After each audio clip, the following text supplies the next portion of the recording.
Buenas tardes a todas y a todos. Les agradecemos su presencia en esta ocasión en el ciclo Argumentando los Derechos Humanos en la mesa de análisis Permisos de Paternidad.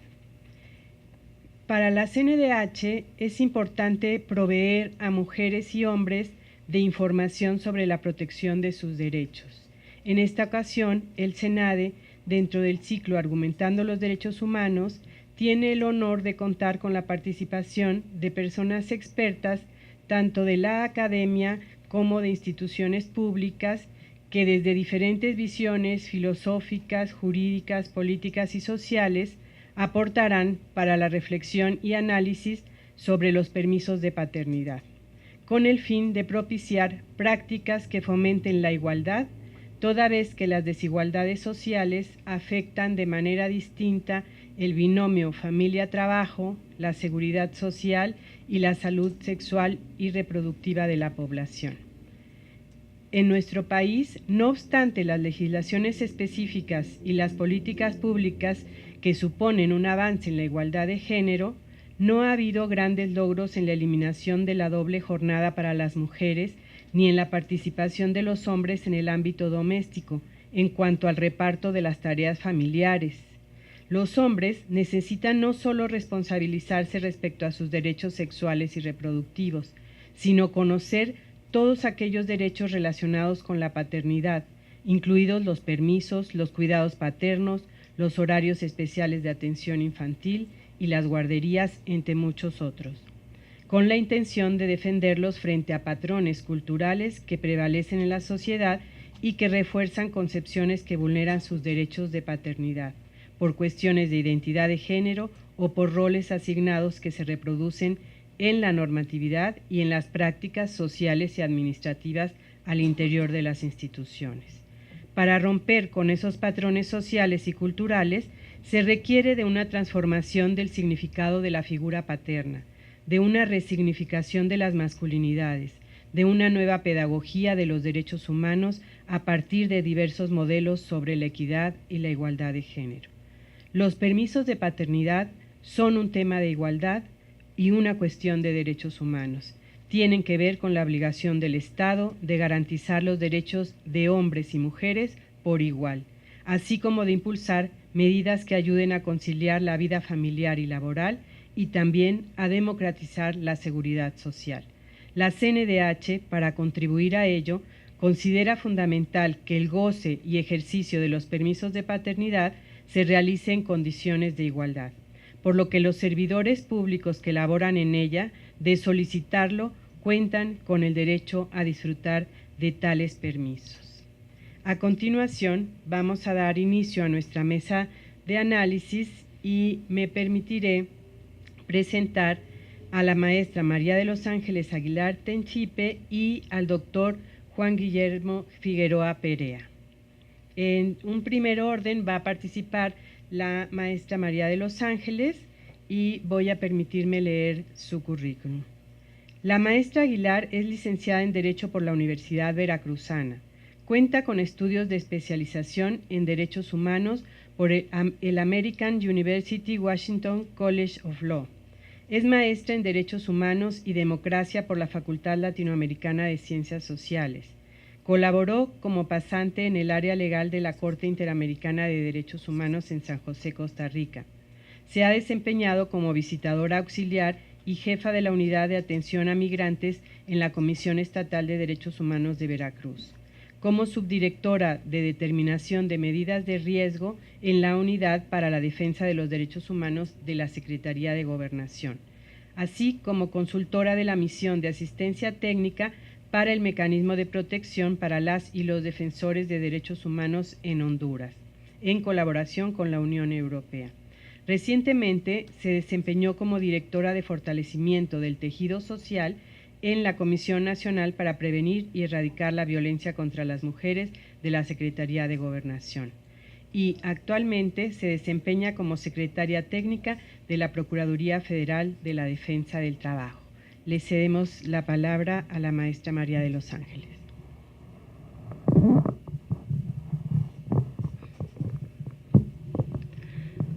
Muy buenas tardes a todas las personas que hoy nos acompañan. Es un placer para mí estar con ustedes el día de hoy para dialogar un poco sobre este tema de permisos de paternidad. Esta licencia o permiso de paternidad es una medida que tiene por objetivo contribuir a garantizar la corresponsabilidad de la vida familiar y personal de hombres y mujeres. En este sentido, el tema que vamos a tratar el día de hoy se relaciona con derechos humanos no solo de hombres y mujeres, sino también de niñas, niños y adolescentes. Y por supuesto, el derecho consagrado en el artículo 17 de la Convención Americana de la Protección a la Familia. ¿Por qué se requiere una licencia o un permiso de paternidad? ¿Por qué tenemos que colocarlo en la legislación y por qué tenemos que establecer esta medida? Pues como saben, los roles de género en los que culturalmente crecemos y nos desarrollamos establecen diversos roles para hombres y mujeres.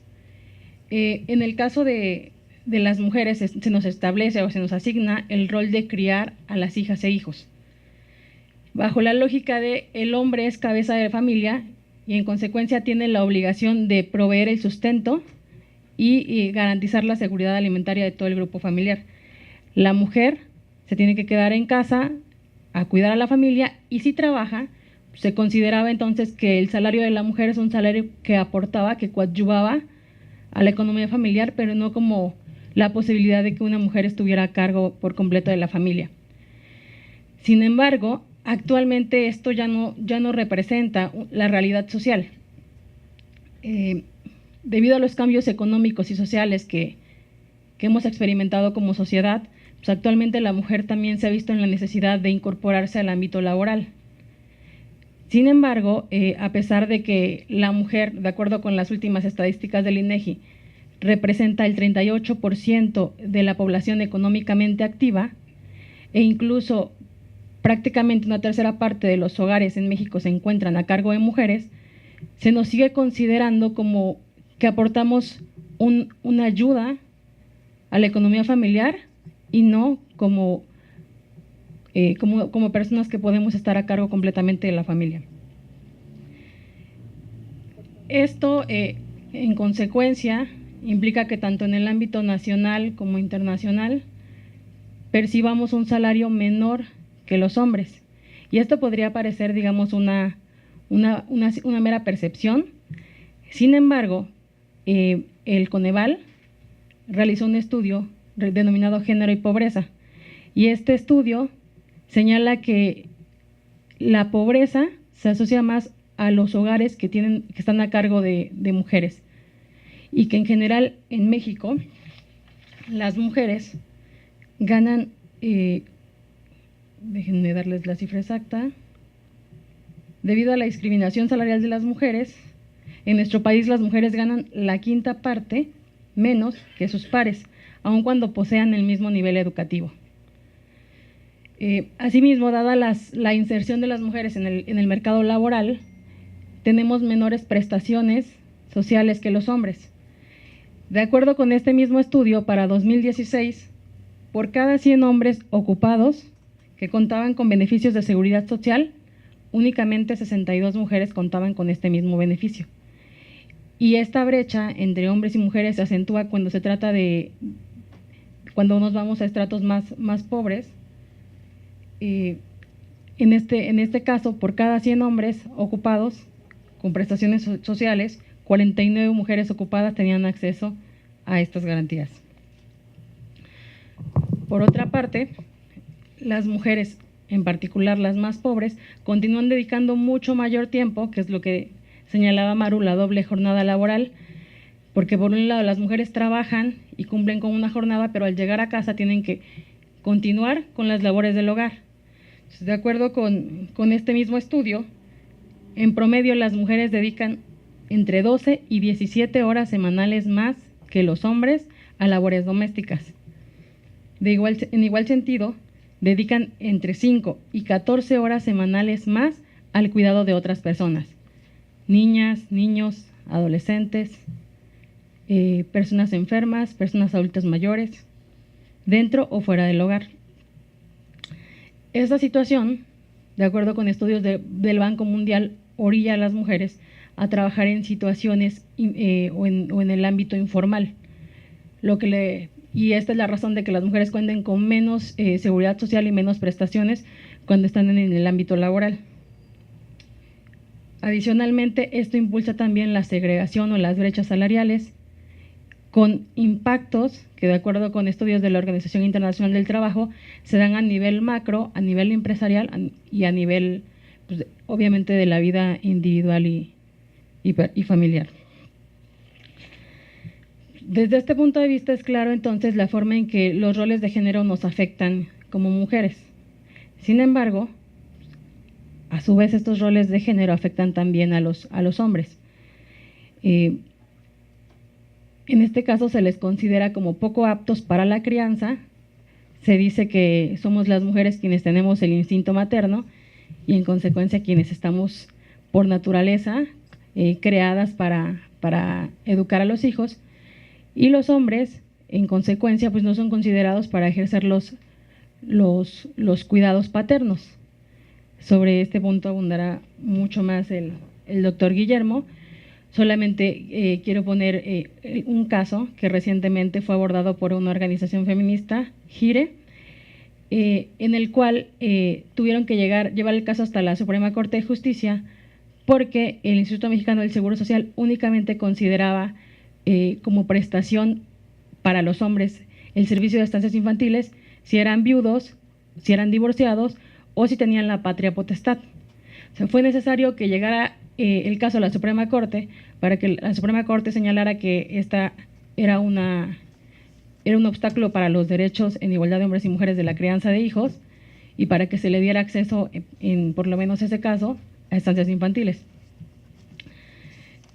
Finalmente, en el caso de los niños, pues también afecta estos roles de género para que ellos reciban y tengan el cuidado y la convivencia con los padres.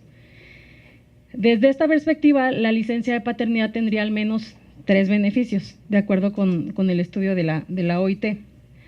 Primero, ofrece al padre la ocasión de establecer un vínculo con la o el recién nacido y le permite participar más en el ámbito doméstico, lo cual representa tanto un derecho como una obligación del padre. Segundo, de acuerdo con diversos estudios, la actuación del padre en los días siguientes al nacimiento del bebé tiene efectos positivos en el desarrollo y salud del bebé. Y tercero, la mayor participación de los hombres en las tareas domésticas beneficia a la mujer, en principio por la recuperación postparto y posteriormente para equilibrar mejor las prioridades profesionales. Sin duda la reforma a la ley laboral, que establece la posibilidad de estos 5 días para que los hombres puedan gozar de la licencia de paternidad 5 días hábiles posteriores al nacimiento o a la adopción del bebé, representa un gran avance en este ámbito de la corresponsabilidad de la vida familiar. Sin embargo, no es suficiente. ¿Por qué? Porque la recuperación posparto no dura 5 días hábiles, mucho menos si se trata de una cesárea. Porque el bebé no deja de requerir cuidados especiales 5 días hábiles posteriores a su nacimiento. Y porque con ello, definitivamente no se garantiza la igualdad sustantiva entre hombres y mujeres. En este sentido, resulta indispensable elaborar políticas públicas dirigidas a garantizar la corresponsabilidad entre la vida familiar y laboral de hombres y mujeres. La OIT ha hecho diversas recomendaciones en este sentido y en el estudio en el que realiza cuáles son los impactos de que este tipo de políticas públicas no se lleven a cabo, señala entre los impactos negativos a nivel macro o a nivel nacional, porque existe un desaprovechamiento de la fuerza laboral femenina que afecta la productividad y competitividad de los países y debilita sus trayectorias de crecimiento económico, además de dificultar en general la reducción de la pobreza. Esto porque, como decíamos, si las mujeres continúan ganando menos que los hombres, nos cuesta más coadyuvar a erradicar la pobreza. Si continúan trabajando en situaciones fuera de las prestaciones laborales, pues claro que cualquier enfermedad va a impactar más en su economía. Por otra parte, a nivel de las unidades productivas, a nivel empresarial, el esfuerzo que realizan las personas para conciliar la vida laboral y familiar genera una enorme tensión que afecta su rendimiento y conlleva una menor productividad. La tensión no resuelta entre la vida laboral y familiar genera una mayor rotación de personal y dificultades para contratar y retener trabajadores, especialmente trabajadoras de mayor nivel de especialización. Además de que conlleva, pues al momento de la rotación, capacitar nuevamente a cada nuevo empleado que llega a la empresa para darle el nivel que ya tenía tal vez otro que se fue por algún tipo de problema familiar o de este tipo. Y en la calidad de vida individual, esto se manifiesta en problemas de salud, pérdidas de ingreso para las mujeres, falta de oportunidades de educación para niñas, niños y adolescentes y riesgo de trabajo infantil. También se profundiza la conflictividad social, pues en el caso de niñas, niños y adolescentes, aumenta la probabilidad de que se vean afectados por problemas sociales como el embarazo temprano, el abuso de sustancias y la criminalidad. Esto de acuerdo con los estudios de la OIT. Las implicaciones sociales se vuelven todavía más contundentes cuando los grupos de población con salud física precaria y menos niveles de educación quedan en la sociedad. Por el contrario, impulsar estas políticas de corresponsabilidad, pues a nivel nacional, en sentido contrario, pues impulsa el crecimiento del país, tienes una mayor fuerza de trabajo que utilizas. A nivel empresarial, una persona que está a gusto en el lugar en el que trabaja no se va a ir de forma tan fácil, conservas a las personas capacitadas en los lugares en los que deben estar. Esto se puede dar tanto a nivel estatal, a nivel de las instituciones, como a nivel de las empresas.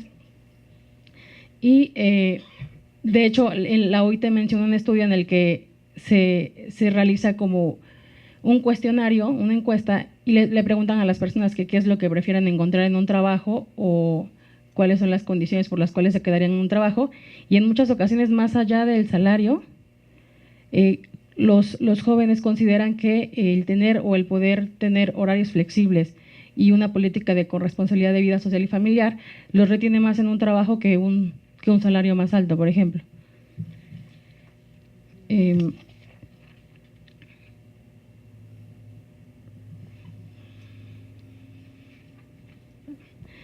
En este sentido, vale la pena destacar, y ya desde el punto de vista de los derechos humanos, o sea, ¿por qué tenemos que proteger o por qué las empresas y por qué el Estado debe buscar la corresponsabilidad entre la vida social y familiar y laboral?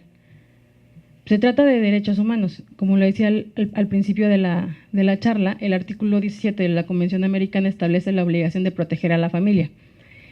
Y en ese sentido se ha pronunciado la Corte Interamericana en la opinión consultiva número 17, donde establece que la familia es la base social del Estado y que en consecuencia está obligada a ser protegida por el Estado, pero también por la sociedad.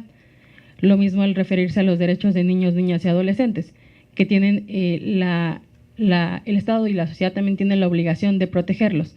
Entonces, de ahí la obligación de impulsar ese tipo de políticas públicas y enmarcarlas en derechos humanos. ¿Por qué enmarcarlas en derechos humanos?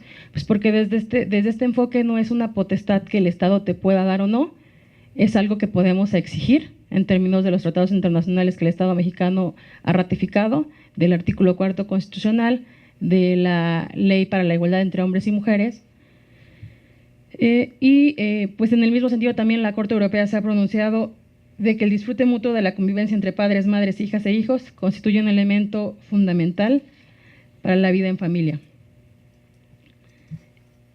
Algunos ejemplos finalmente de políticas de corresponsabilidad entre la vida social y laboral, pues es la flexibilización de la jornada laboral, la promoción de la jornada parcial y políticas públicas encaminadas a modificar patrones culturales en familias, escuelas y mercados de trabajo con el objetivo de tener un impacto en reorganización. En este sentido, en España se ha dado como un empuje muy fuerte a las políticas públicas para que las empresas busquen y implementen políticas y planes de igualdad para impulsar la corresponsabilidad de la vida social y laboral. Ha habido resultados muy interesantes para las empresas. Finalmente, si de algún modo requiere una inversión, sí han visto mayor productividad en sus empleados, sí han visto beneficios para las empresas e incluso se da un reconocimiento anual a las empresas que impulsen como la mejor forma de conciliación entre vida laboral y personal.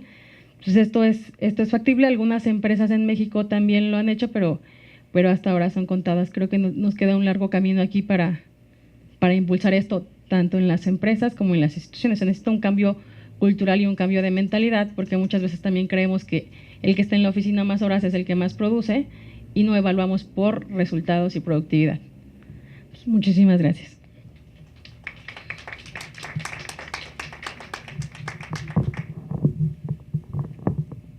Muchas gracias, maestra María de los Ángeles. Angie, ya que me dijo Maru también. No, está bien. Vamos a ceder la palabra ahora al doctor Juan Guillermo Figueroa Perea. Él es Puma de corazón, igual que nosotras, y en sus ratos de ocio, profesor investigador en el Colegio de México y profe de la asignatura en la UNAM. Esta es la presentación que él quiere para ustedes. Adelante. Hay que mover eso. Miren, muchas gracias, buenas tardes. Lo que voy a tratar de hacer, y ojalá que motive mucho la discusión, además de lo que acabamos de escuchar entre los compañeros que estamos aquí presentes, es hablar de permisos de paternidad, pero no en el sentido que mucha gente se imagina. Uno podría hablar de permisos de paternidad como licencias de paternidad, ¿sí? Ahora, desgraciadamente no alcanzó a llegar, creo que por el tráfico, de un compañero, Rafael Montesinos. Él viene de la UAM y lo cito, aparte de que tengo mucho afecto por él, porque en la UAM desde hace como 20 años tenían licencias de paternidad. Cuando nosotros empezábamos a hacer a mediados de los 90 unas jornadas sobre paternidad tratando de hacer una propuesta legislativa para que hubiera licencias de paternidad, de repente alguien nos pasó el chisme que los guameros ya tenían licencia de paternidad. Y entonces dijimos, pues estos sí son de avanzada, ¿no? Y fuimos a preguntar cómo habían llegado a eso. Y lo interesante y preocupante era que muchos de los hombres sindicalizados no sabían de la licencia y otra parte sabían pero nunca la habían usado. Y cuando les preguntamos por qué no, nos decían, porque yo no la pedí, yo no la necesito, ¿para qué quiero una licencia de paternidad? Y cuando indagamos cómo le hicieron para que llegara al contrato laboral una prerrogativa que nadie usaba, nos dijeron, es que las mujeres lo pidieron, para que los hombres no pusieran pretextos para no estar con los hijos. Entonces, al final de cuentas, parecía que no surgía de una demanda de los sujetos masculinos. Entonces, era más o menos entendible que nadie pelara ni hiciera caso de la licencia de paternidad. Entonces, yo voy a proponerles 5 ideas, 5 puntos, pero yo les llamo permisos de paternidad, pero casi sería permisos que los hombres debiéramos construir y demandar para recrearnos en la paternidad, más allá incluso de la licencia. Ahora, lo interesante, si les genera sentido los 5 puntos que les voy a plantear, es el capaz de que uno dice, para poder hacer eso necesito una licencia, ¿sí? Pero yo, más que pelearme por la licencia, trataría como de problematizar cómo pensamos la paternidad. Entonces, primer punto, una de las cosas que me parece medio extraña en este honorable país es que a pesar de que hace 24 años hubo una conferencia mundial en el Cairo sobre población y desarrollo, y que en esa conferencia mundial, internacional, casi todos los países estuvieron ahí presentes y suscribieron sus declaraciones, se dijo, vamos a planear gubernamentalmente actividades de salud con una perspectiva de género. Okay. En México, muy obedientes de esos acuerdos, se creó el Centro Nacional de Equidad de Género, que existe todavía, ¿no? Pero más de la mitad de los partos en este país se atienden en hospitales de gobierno. Y en los hospitales de gobierno está prohibido que los hombres entremos al parto. Los coautores del parto no podemos entrar al parto, del que somos coautores, ¿no? Es decir, se dice de género la perspectiva, pero a final de cuentas se sigue viviendo la atención al parto como una experiencia de las mujeres, ¿no? Y lo que dice la literatura, y ahorita acabamos de escuchar algo de eso, es que si uno se engancha como coautor de ese proceso reproductivo, desde el embarazo y después en el parto, se crean vínculos emocionales con la persona que aparece. Y esos vínculos emocionales no únicamente van a generar mayor acercamiento o cuidados, que es lo que muchas veces se demanda, sino incluso más dificultad para distanciarse del sujeto, para alejarlo, y más dificultad hasta para llegar a violentarlo. Es decir, tendría muchísimas ganancias el estar en el parto.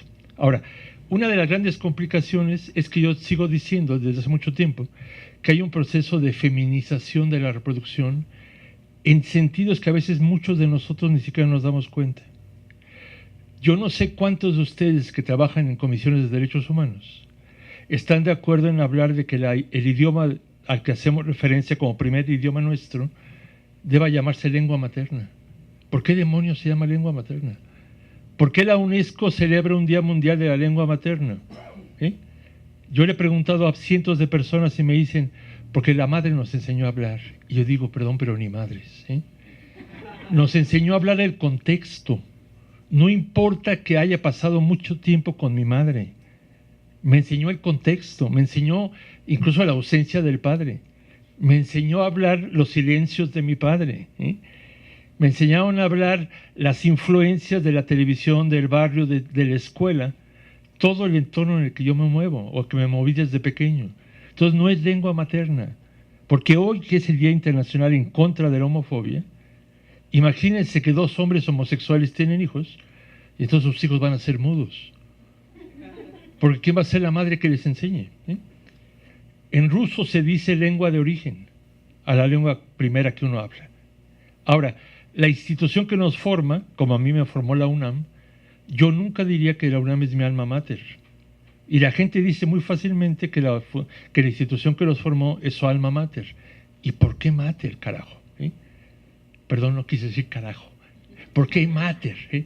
¿Por qué no pater? Tampoco alma pater. Yo digo que la UNAM es mi hogar académico. Hay que desfeminizar las palabras. Acaba de tener lugar el Día de la Madre. ¿Cuántos comerciales no escuchamos diciendo para la que nos dio vida? ¿Y el coautor qué demonios nos dio? Yo a veces digo, la madre da vida y los padres damos lástima, ¿no? Es decir, ¿por qué se hacen festivales para la madre tierra? Yo no estoy abogando por el padre terruño, pero podría abogar por él, ¿no? Pero ¿por qué no desfeminizamos el origen de la vida? Porque si no desfeminizamos el origen de la vida, acabamos creyendo que los hijos son de su madre, no de su padre. Yo hablo de Blanca, mi compañera, como la coautora de mis hijos. Y algún día una médica me corrigió y me dijo, no, está usted equivocado, profesor. No conozco a su compañera, pero ella no es la coautora de sus hijos. Le dije, si no la conoce, ¿cómo sabe que no es la coautora de mis hijos? ¿No? Me dice, usted es el coautor de los hijos de ella, me dice. Porque ¿quién parió? Digo, a ver, espérense, acaba de decir la compañera, uno aportó el 50% del ADN. Es decir, si no desfeminizamos la reproducción, cualquier intento de legislar la mayor presencia de los padres es artificial. Porque seguimos creyendo que los hijos son de ella, no de él.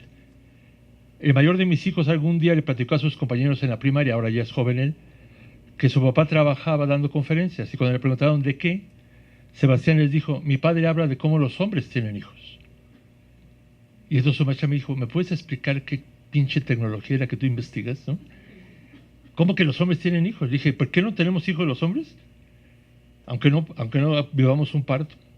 Es decir, la primera idea es cómo desfeminizar la reproducción para repensar a los hombres en el parto. Segundo, una de las cosas que me llama poderosamente la atención es que se habla de que la licencia de maternidad tiene como una de las grandes justificaciones que la mujer vivió un embarazo, fisiológicamente hablando, que está viviendo un parto y por lo tanto tiene derecho a recuperarse físicamente de eso. Absolutamente de acuerdo. El hombre, por muy cercano que esté al proceso de gestación, ni vive físicamente el embarazo ni vive físicamente el parto. Ahora, otro adicional que se le pone a la licencia de maternidad es que las madres van a alimentar al hijo o a la hija. Hay permisos de lactancia. Incluso aunque se acabe el periodo de licencia de maternidad, hay ciertos ajustes a horarios en muchos sindicatos por lactancia. Y cuando uno dice, ¿y el hombre podría alimentar? Me dicen, iba a decir no mames, pero suena medio feo. Me dicen, no juegues, ¿cómo que va a alimentar el hombre? O sea, pero a veces la gente cree que la única forma de alimentar es la lactancia.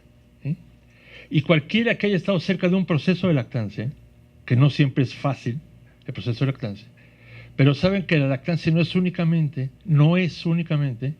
la transmisión de leche, como de una vaca a un becerro. Es la transmisión de alimento, pero es la transmisión de física, es la transmisión de cercanía, es la transmisión de olores, es la transmisión de contacto. Yo, aunque no tenga leche que dar, yo puedo tocar a mi hijo. Puedo alimentarlo a través de lo que yo le llamo el cuerpo paterno. Es decir, cuando uno ve cómo los hombres ya adultos nos abrazamos, no es muy tierno que digamos, ¿cierto? Es abrazo a través de la fuerza, de la rudeza. Yo tengo amigos que se quieren tanto que se han roto costillas de un abrazo. Ahora, y la pregunta que de repente muchas mujeres nos hacen es ¿por qué son tan toscos? Yo no quiero justificar a ningún hombre, pero lo que a veces creo es que hay una poca práctica de cercanía, de contacto físico más ligerito. Yo acepto y agradezco profundamente los abrazos fuertes que me escriben y me mandan, pero yo siempre les digo, ¿y por qué no me mandan un abrazo suave? Bueno, no, así se dice, no, me vale gorro que se diga así, ¿no? Estamos tan habituados que hasta al escribir mandamos abrazos fuertes. Entonces, yo lo que creo es que un segundo elemento que vale la pena pensar es si no estamos como dejando de lado un proceso de construir el cuerpo paterno para acercar, o sea, si yo alimento a mi hijo, o sea, curiosamente, sin yo buscarlo, ni mi compañera, ni la coautora de mis hijos buscarlo, ella no pudo lactar a mis 2 hijos. Entonces fue a través de biberón. Entonces nos dividíamos, era muy fácil y muy práctico el dar el biberón. Pero a través del biberón y a través de ese contacto, yo aprendí a tocar a mis hijos y a sentir el latido del corazón de mis hijos y a sentir el sudor mutuo al estar tomando leche. Aprendí a oler a mis hijos. Yo a veces creo que hay un desarrollo del cuerpo paterno muy incompleto porque sentimos que el cuerpo paterno no requiere del contacto físico con los hijos. Entonces, una de las grandes obras de la historia, y no lo digo exagerando, de estudios de masculinidad es de Raewyn Connell, un libro que se llama Masculinidades, traducido 2 veces en sus 12 ediciones por la UNAM, la más reciente en 2015. Connell dice que una gran desventaja de los hombres es que si nos divorciamos, tenemos altas probabilidades de perder la custodia de los hijos.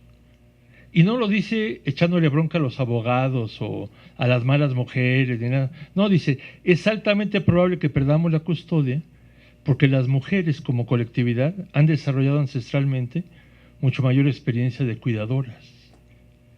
A lo mejor se les impuso ser expertas en cuidado, pero a final de cuentas un juez tiene altas probabilidades de no equivocarse si dice ella es probable que sepa mejor cuidar que el hombre. Estoy diciendo probabilidades, no estoy generalizando. Entonces, cuando yo se lo he dicho a queridos colegas en congresos de masculinidad, les digo, si ellas tienen las de ganar en la custodia por tener experiencia ancestral de cuidadoras, ¿por qué no los hombres nos proponemos desarrollar una experiencia ancestral de cuidadores? Como para que en un futuro X, un juez o jueza diga, chin, pues ¿a quién se lo doy? A cualquiera de los dos podría dárselos, porque los dos son cuidadores. Un tercer elemento. Las organizaciones internacionales, son Naciones Unidas, la OMS, la UNESCO, hablan constantemente de la muerte materna. Los objetivos del milenio de 2000 a 2015 tenían como uno de sus grandes propósitos mejorar la salud materna. Y una de las metas para poder lograrlo era reduciendo la mortalidad materna. Voy a combinar el punto 3 y 4 de los 5 que quiero hablar. ¿Alguna o alguno de ustedes ha oído hablar de la muerte paterna? Métanse al Google. Bueno, ahorita no se metan al Google. En 2009, 2008, yo me metí al Google y Google me decía, quizá quiso decir mortalidad materna. Ven que el Google es muy inteligente y nos corrige los errores Pero yo le decía, oye, Google, agarra la onda, yo no quiero hablar de mortalidad materna, yo quiero hablar de mortalidad paterna. Y Google me daba pura lista de textos de mortalidad materna. Lo que yo me pregunto es si un hombre se puede morir por paternidad. Y se los pregunto. Ustedes dirán, no juegues, compañero, serás muy académico, pero se me hace que alucinas. Las mujeres cuando se mueren por maternidad, según la OMS, es porque se mueren en el embarazo, parto y puerperio. Ya sea por la gestación o por un mal servicio. Ahora, uno diría, ¿a poco un hombre se va a morir en el embarazo, parto y puerperio? ¿A poco un hombre se va a morir porque le enreden el cordón umbilical? ¿No? A lo mejor la esposa quisiera enredárselo, pero no es ese tipo de muerte, ¿no? Entonces, una de las cosas que yo propongo es la mortalidad materna para empezar. Yo me cuestiono profundamente por qué el feminismo no ha cuestionado la definición que tenemos de mortalidad materna. ¿A poco la maternidad se acaba en el puerperio? ¿A poco la maternidad se acaba 42 días después del parto? Si a una mujer le matan a su hijo, se lo desaparecen, tantas cosas que estamos viviendo, y se muere de la tristeza, mi pregunta es, ¿su muerte tuvo que ver con su maternidad? ¿Tuvo que ver con el dolor de perder a un hijo o una hija?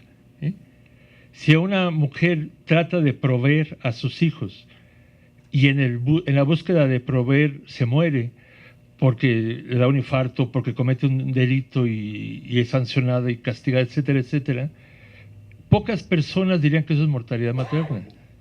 Pero lo que yo propongo es que esa es mortalidad asociada a la maternidad. Ahora, ¿qué pasa cuando un hombre es proveedor por mandato de género y no logra ser proveedor como se espera socialmente que sea? ¿Se puede morir un hombre en el proceso de ser proveedor? Y si se muere por ser proveedor, un hombre que es responsable y que busca proveer para cumplir con su paternidad, ¿a alguien se le ocurriría decir que eso es mortalidad paterna? Yo digo que es mortalidad asociada a la paternidad. Sin embargo, si ustedes piensan en el personaje más importante de la obra de Los Miserables de Víctor Hugo, el personaje se lo metieron a la cárcel 20 años por robarse pan para su sobrina que está muriendo de hambre. ¿Cuántos delincuentes, y ustedes que trabajan en derechos humanos, cuánta gente, vamos a quitar de los delincuentes, cuánta gente comete delitos en un momento de desesperación por ser buen proveedor? No el delincuente fácil, el que busca trabajo y no lo encuentra, y viendo a gente que dependen de él muriéndose de hambre o necesitados de cosas, cuánta gente no se prostituye, se corrompe por necesidad. No estoy hablando de los que se corrompen por gusto. Pocas veces a eso se le llamaría muerte paterna. ¿Cuántas de ustedes conocen o ya han oído hablar de las madres y las abuelas de la Plaza de Mayo? Todo el mundo, sobre todo si trabajan en derechos humanos. Pero ¿cuántos y cuántas han oído hablar de los padres de la Plaza de Mayo? Existieron los padres de la Plaza de Mayo, esas madres no gestaron solas. Y al yo preguntarles dónde estaban los padres, ellas me dijeron, algunas estaban desaparecidos, otros estaban en la esquina de la plaza cuidándonos las espaldas para que no nos agredieran. Otros estaban en casa haciendo lo doméstico para que pudieran nosotros estar peleando. Dice, pero muchos se murieron por el dolor de perder al hijo. Me decían las madres de Plaza de Mayo, porque los hombres no saben qué hacer con sus dolores. Son tan machines que se guardan el dolor, rumian el dolor, y lo van gestando en su cuerpo, en ese cuerpo paterno del que hablo, y acaban tronando. Y muchas veces encontraron a los hijos cuando el padre ya se había muerto, cuando ya no estaba para devolvérselo. Entonces, piensen en los de Ayotzinapa, en los 43 desaparecidos normalistas de Ayotzinapa. Los hombres gestores, progenitores, hombres y mujeres, de esos 43 queridos normalistas, han desarrollado hipertensión, una serie de problemáticas de salud, ¿y a quién se le ocurre decir que eso es salud paterna o salud materna? Entonces, un tercer componente era la mortalidad paterna, pero ahora pensemos en salud paterna, que es el cuarto y penúltimo. Cuando yo le pregunto a la gente, y se lo podría preguntar a ustedes, ¿qué incluye la paternidad? Los diccionarios y las personas me dicen muchas responsabilidades y preocupaciones. Proveer, proteger, educar, ser autoridad, etcétera, etcétera, ¿no? Pero siempre me dicen, bueno, si es que el papá está. Es decir, primero me listan muchas responsabilidades. Y cuando les digo, ¿por qué no está? Bueno, a veces está ausente, A veces desapareció, a veces es violento, a veces es autoritario. Y se queja mucho la gente, y con toda la razón del mundo, de la ausencia de la violencia, del autoritarismo, etcétera, etcétera. Yo le llamo a este bloque como los vicios de la paternidad y al primer bloque como las responsabilidades de la paternidad. Pero es rarísimo que la gente me diga cuando hablo de paternidad, pues es un acto de creación, es un acto de amor, es una experiencia divertida, es una experiencia de compañía mutua. Yo vivo así la paternidad y creo que así se puede vivir la maternidad también. Pero eso no se nombra en la paternidad, se dice no. Esos cuidados los da la madre, no el padre. Yo les decía hace un momento a varias compañeras, yo he tenido una alumna que me felicitó el Día de las Madres, a mí. Y dije, oye, ¿y qué onda? Me dice, es que tienes una forma muy maternal de ser maestro. Porque cuidas, porque procuras, porque escuchas. Le dije, no, pero también puede ser paternal. Me dice, no, pero los hombres no hacen eso, lo hacen las madres. Entonces, yo creo que un cuarto punto que les sugiero considerar es la salud paterna. La Organización Mundial de la Salud dice que salud no es ausencia de enfermedad, que salud es una búsqueda de equilibrio y bienestar fisiológico, psicológico y social. ¿En qué consistiría un equilibrio emocional en la paternidad? No se les hace, y lo digo académicamente, una pendejada dedicarme a proveer a quien no puedo ver. ¿Para qué carajos proveo si no lo puedo ver? Una de las cosas que creo es que por haber sobre responsabilizado la definición de paternidad que tenemos y por haber desludizado, no sé cómo se llama, haber quitado lo lúdico a la paternidad, hemos exacerbado la presencia de vicios y abusos en la paternidad. Si yo no gano nada con la paternidad más que puras responsabilidades, pues ahí nos vemos, compañeros. Yo soy más o menos responsable, más o menos, habría que preguntarle a la gente que me conoce. Pero yo ser padre solo para buscar más responsabilidades, ni madres. Yo me reproduje porque veía una parte lúdica potencialmente de la paternidad. Entonces yo creo que hay que construir el concepto de salud paterna. ¿Qué significa el placer en la paternidad? Yo me divierto hasta la fecha muchísimo con la compañía de mis hijos, de 27 y de 24 años. Se los digo yo. Yo no sé si ellos se divierten conmigo, habría que preguntárselos a ellos. Pero se me hace que hubiera sido una estúpida vida la mía si no me hubiera recreado en el intercambio con ellos. Algún día volarán, ¿sabes? Pero lo vivido ya nadie me lo quita. Entonces yo creo que dos conceptos que están muy pendientes de trabajar, de derechos, de legislación, de política pública, son salud y mortalidad paterna. Quinto y último punto. Por todo lo que acabo de decir, yo creo que valía la pena resignificar el concepto de paternidad. Así tan sencillo y tan complicado como es. Yo soy seguidor de los Pumas, acaban de decir, ¿no? No únicamente del equipo, sino de la universidad, y al margen de que el equipo fue eliminado por un equipo tan odioso como los americanistas, ¿no?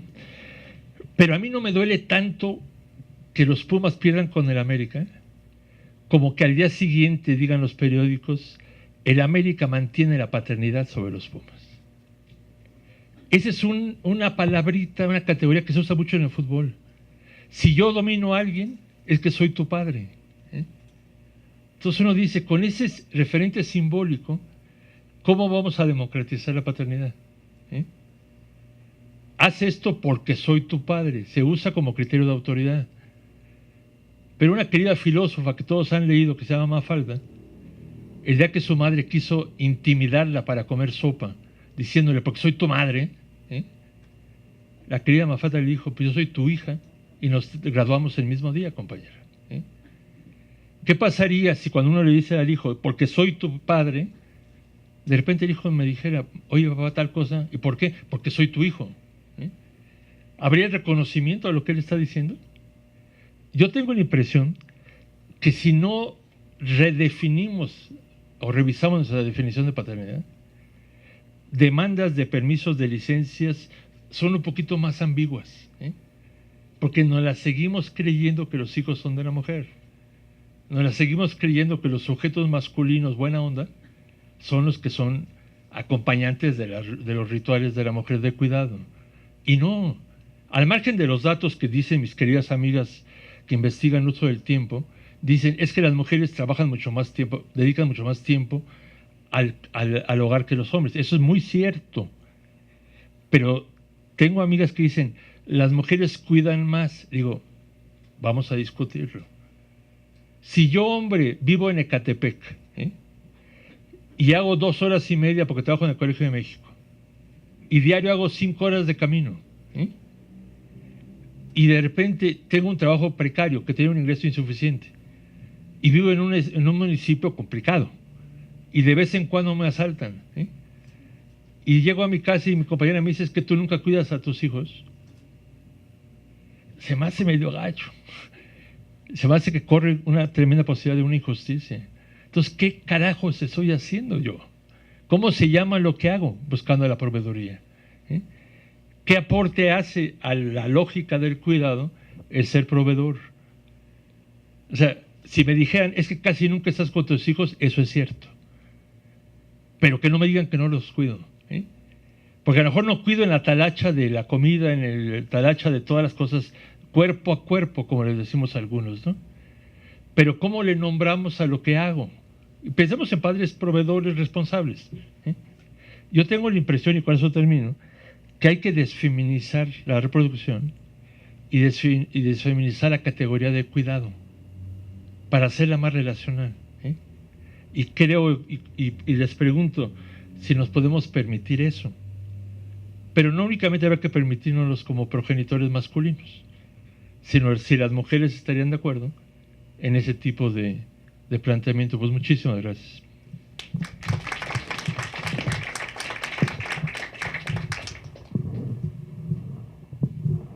Qué barbaridad, qué respetuosa y respetuoso de su tiempo. Abrimos entonces la sesión de preguntas para nuestra ponente y nuestro ponente del día de hoy. Y aprovechando que está la doctora Julieta Morales por aquí, le pediríamos si nos acompaña para entregarles el reconocimiento que les entrega la Comisión Nacional de los Derechos Humanos a través del Centro Nacional de Derechos Humanos. Este es para la maestra María de los Ángeles Aguilar Tenchipe.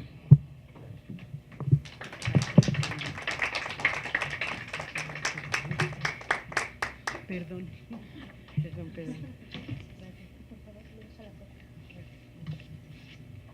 Y este es el del doctor Juan Guillermo Figueroa Perea.